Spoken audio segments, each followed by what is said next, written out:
Good afternoon, everybody, and welcome to the planning report for our group. This semester, we were tasked with creating a robot that is capable of accomplishing a multitude of tasks. The main goals are to be able to drop Grindelwald, which is a tennis ball, into the center of the arena, rid the arena of all dog toys or dementors, and to be able to differentiate between a rubber ball and a plastic jewel. All of this must be accomplished while defending against other teams that are trying to put their rubber balls and dog toys in our home zone. Before construction begins, it is important to have a solid set of plans to make sure everything runs smoothly. Here you can see a planning tree we created to lay out the steps we should take before undergoing construction. The first step would be to simply understand the problem. This is accomplished using many tools like creating a function tree and specification sheets. From there, we explored already existing solutions as well as brainstorming some of our own. We used more tools such as MorphChart to come up with a variety of concepts. The next and biggest step is prototyping, where our best design must be developed and tested. Finally, refining and modifying is used to finalize everything and bring out the best final product. Here a priority matrix is shown. This allows us to easily reference what we think the group should allocate the most time to and what we shouldn't worry about as much. Among the most important items were part manufacturing and assembly of the end effector.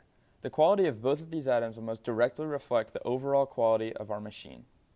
The Gantt chart gives us a schedule to follow.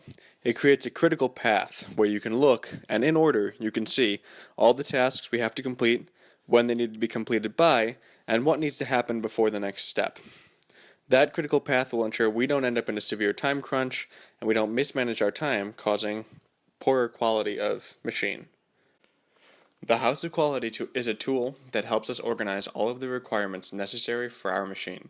These requirements are given an importance rating that indicates how necessary each requirement is to the final build. Starting out, the highest rated requirements are all related to making sure our machine doesn't disqualify, such as size and safety requirements. From there, importance ratings were allocated to ensure that we receive the most points possible. So if a requirement awards us more points, it has a higher rating, and as the point value goes down, so does the rating. In terms of the engineering requirements, we placed heavy focus on carefully calibrated weight, speed, and size of the machine.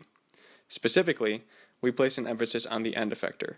The consistency of the end effector to perform each of these tasks is the most important aspect of the machine aside from avoiding disqualification.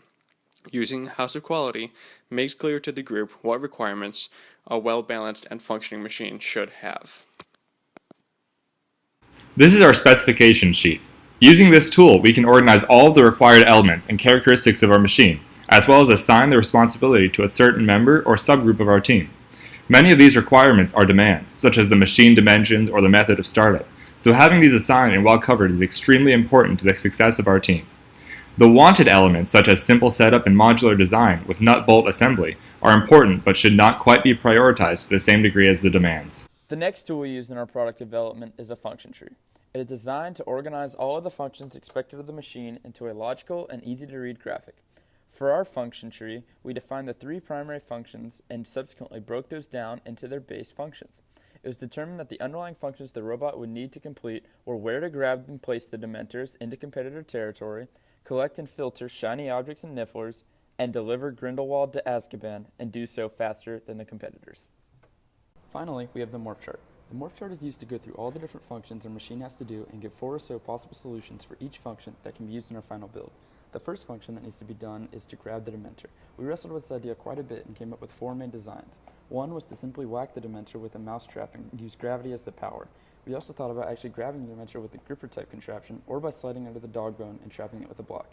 In terms of getting the Dementors out of our zone, we started with an idea that would work similar to how a baseball bat works, where we would hit the Dementor straight out of our zone. Our next idea was to have a mechanism that could get under the Dementor and using a counterweight, fling it upwards out of our zone.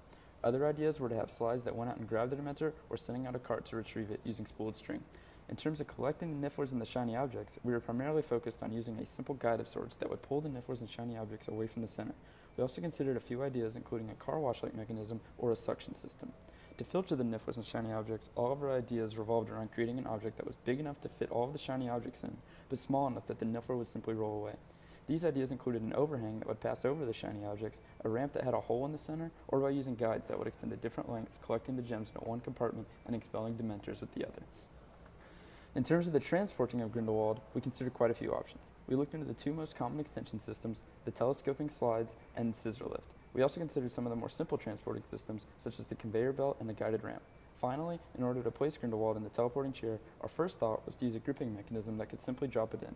Then we thought of a device that would simply fling the ball into the teleporting chair by throwing it outward. We also considered some ideas like a pipe that would bring Grindelwald directly to the chair, or a simple ramp contraption that released the ball towards the goal.